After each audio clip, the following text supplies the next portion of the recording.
જય શ્રી કૃષ્ણ. પ્રિય વૈષ્ણવજનો, આજે આપણે પુષ્ટિ સત્સંગ સાગર ચેનલમાં દોલોત્સવ, જે એક દિવસ વહેલો એટલે કે પૂનમના દિવસે શા માટે આવે છે અને જે હોલિકા દહન છે એ કેમ 14ને દિવસે રવિવારે થઈ જાય છે, તથા ફૂલ ડોલ ઉત્સવ કયા નક્ષત્રમાં શ્રી ગુસાઈજીએ જણાવ્યું છે કરવાનું, એટલે એક દિવસ વહેલો શું કામ થાય છે તેના વિશે આપણે આ જાણકારી સત્સંગ દ્વારા પ્રાપ્ત કરીએ. એ પહેલાં જો આપે પુષ્ટિ સત્સંગ સાગર ચેનલને સબસ્ક્રાઈબ ન કરી હોય તો સબસ્ક્રાઈબ કરો તથા અન્ય વૈષ્ણવ મિત્રોને શેર કરો, જેથી કરીને સત્સંગના નવા નવા વિડીયોઝ તેમને સુધી પણ પહોંચી શકે. તો વૈષ્ણવ મિત્રો, ઘણીવાર આપણે એવું જોઈએ છીએ કે નક્ષત્રના સંયોગને હિસાબે આ ઉત્સવ બધા ઉજવવાના હોય છે. તો આ વખતે પણ દોલોત્સવ એ પૂનમને દિવસે એ ફૂલ દોલોત્સવ ઉજવવાનો છે. તો એનું કારણ શું, અને હોલિકા દહન કેમ એક દિવસ વહેલું 14ને દિવસે?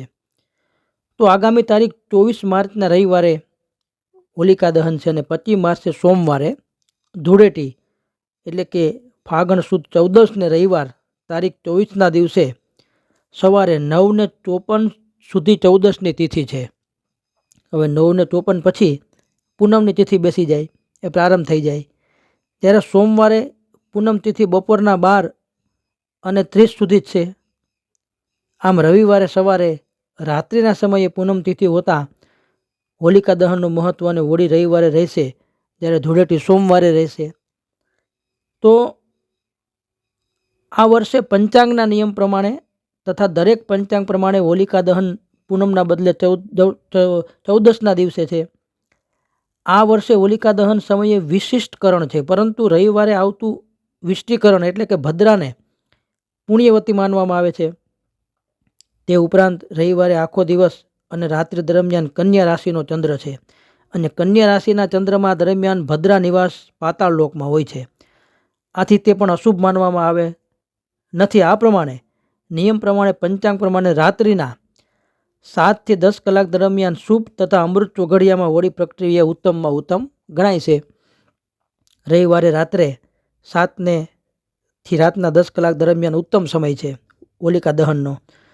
તો હોળાષ્ટક તારીખ 25 માર્ચ ધૂળેટીના દિવસે બપોરના 12:30 કલાકે હોળાષ્ટક પૂર્ણ થશે. ત્યારબાદ દરેક શુભ કાર્યો પણ કરી શકાય છે. ધૂળેટીના દિવસે થી પછી આ શુભ કાર્યની શરૂઆત થાય છે. તો આ રીતે હોલિકા દહનનો ક્રમ રહેશે. અને ફૂલડોલ ઉત્સવ ફાગણ સુદ પૂનમની સંધ્યાએ શ્રી ઠાકોરજીને શયન ભોગ ધર્યા પછી હોલિકા પ્રદીપન અને પૂજન થાય છે. ત્યાર પછી શ્રી ઠાકોરજીને કપોલ અને ચીબુક ઉપર ગુલાલ લગાડાય છે, અને અબીર ગુલાલ ઉડાડી ડફના તાલે રસિયા ગવાય છે. બીજે દિવસે એટલે કે ફાગણ વદ એકમના દિને અથવા તો જ્યારે ઉત્તરા ફાલ્ગુની નક્ષત્ર હોય એ દિવસે ફૂલ ડોલ ઉત્સવ થાય છે. આટલું જાણ્યા પછી હવે આપણે ફૂલ ડોલ ઉત્સવ વિશે કંઈક જાણીએ. તો સંસ્કૃતમાં દોલા એટલે પાલખી, તો ડોલ શબ્દનો બીજો અર્થ છે ઝૂલો, કે ઝૂલો ઝૂલાવવાનો જે ઉત્સવ છે એ ડોલોત્સવ. તો ડોલમાં 2 પ્રકારની ભાવના રહેલી છે. એક તો નંદાલયમાં માતા યશોદાજી વાત્સલ્ય ભરી મમતાથી શ્રી ઠાકોરજીને ઝુલાવે છે. તો બીજી બાજુ શ્રી ઠાકોરજીને શ્રી સ્વામિનીજીની સાથે શ્રી ગિરિરાજજીની તળેટીમાં આવેલી સઘન નિકુંજમાં સખીઓનો બધા સખીજનો એને ઝુલાવે છે. પુષ્ટિ માર્ગમાં પ્રભુની 2 લીલાઓ છે. એક તો પ્રભુની બાલ લીલા અને બીજી કિશોર લીલા. જ્યાં પ્રભુના મસ્તક ઉપર કુલેહ ધરાવાય ને જઈએ ત્યારે બાળ લીલા સમજવી, અને જ્યારે પ્રભુના મસ્તક ઉપર ભાગનો શૃંગાર ધરાવાય ત્યારે કિશોર લીલાની ભાવના જાણવી. તો વસંત ઉત્સવ એ દોલોત્સવ જે છે એ કિશોર લીલાનો ભાગ છે. તેથી જ આ 41-42 દિવસ સુધી પ્રભુને કુલેહનો શૃંગાર નથી ધરાવવામાં આવતો. અને પ્રણાલિકા પ્રમાણે ખેલના દિવસોમાં શ્રી ઠાકોરજીના ચરણારવિંદ ઢાંકેલા રાખવામાં આવે છે, કારણ કે શ્રી ઠાકોરજીને કિશોર લીલા ખેલવી છે. જો ચરણ ખુલ્લા રહે તો તે વ્રજ ભક્તોને દાસ્ય ભક્તિ સ્ફુરિત થાય અને બધા હાથ જોડીને ઊભા રહે. તો પછી પ્રભુ કોની સાથે રસમય હોળી ખેલે? એટલે ચરણારવિંદ ઢાંકેલા રાખે છે અને દાસ્ય ભક્તિને માટે 42 દિવસ માટે કે 41 તિથિની વધઘટ પ્રમાણે 41 કે 42 કે 40 દિવસ આ વસંતોત્સવ બધે ઉજવાય છે. તો શ્રી હરિરાયજી મહાપ્રભુજીની ભાવના, પછી શ્રી ગોકુલનાથજી, પછી શ્રી દ્વારકેશજી, એ બધામાં એ વર્ણન કરવામાં આવ્યો છે. આ રીતે ફૂલડોલ ઉત્સવ એ શ્રી ચંદ્રાવલીજીના મનોરથ સ્વરૂપનો ઉત્સવ છે.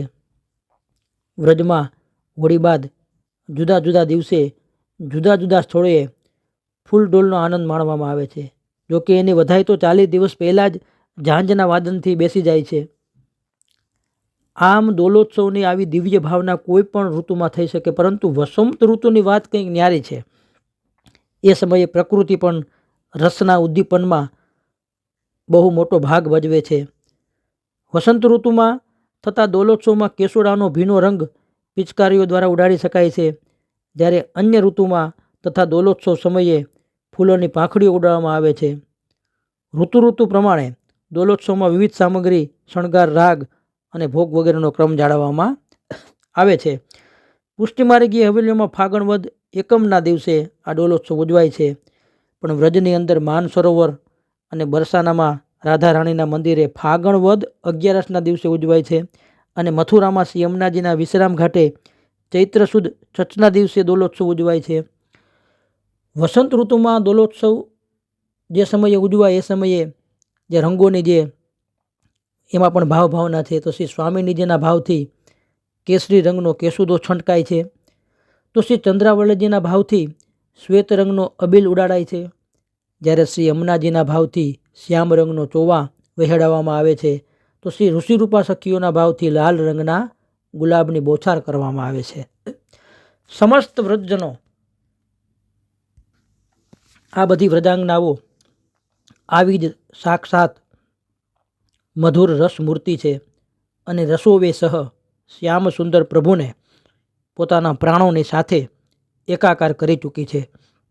એમની દ્રષ્ટિમાં કે શારીરિક ચેષ્ટામાં કોઈ જ લૌકિક વિકાર નથી. આ મહાઅલૌકિક રસિક પ્રમાણે શ્યામ સુંદર પ્રભુ હોરીના બહાને વ્રજ ભક્તોને આત્મસમર્પણની પરાકાષ્ઠાએ લઈ જાય છે. હવે આ રીતે ટૂંકમાં આપણે કે વસંતોત્સવ અથવા દોલોત્સવ એટલે પ્રેમ પ્રદર્શનનો ઉત્સવ.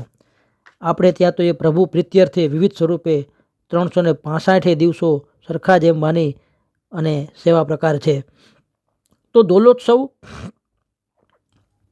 વિક્રમ સંવત 2072 એટલે કે ઈસવીસન 2016માં પણ આ રીતે પૂનમના દિવસે દોલોત્સવ ઉજવવામાં આવ્યો હતો. ઉત્તરા ફાલ્ગુની નક્ષત્ર જે દિવસે પ્રાપ્ત થતું હોય તે દિવસે દોલોત્સવ ઉજવાય છે. આ જ નિયમનું પાલન કરતો આદેશ શ્રીમદ ગુસાઈજી પ્રભુચરણ પોતાના 7 પુત્રોને એક પત્ર દ્વારા લખીને જણાવે છે. એમાં આપે સ્પષ્ટ લખ્યું છે કે દોલોત્સવ ઉત્તરા નક્ષત્રે અરુણોદય સમયે એવ કાર્ય, એટલે કે ઉત્તરા ફાલ્ગુની નક્ષત્ર સૂર્યોદય પહેલાં અરુણોદય સમયે પૂર્ણ થઈ જતું હોવાથી એ દિવસનો અરુણોદયનો સમય જણાવી ઉત્તરા ફાલ્ગુની નક્ષત્રમાં જ શ્રી પ્રભુને દોલમાં બિરાજમાન કરવામાં આવે એવો શબ્દ વાપરીને ભારપૂર્વક એવું સૂચન કર્યું છે. તેથી આ વર્ષે પણ પૂર્ણિમાએ દોલોત્સવ ઉજવાશે.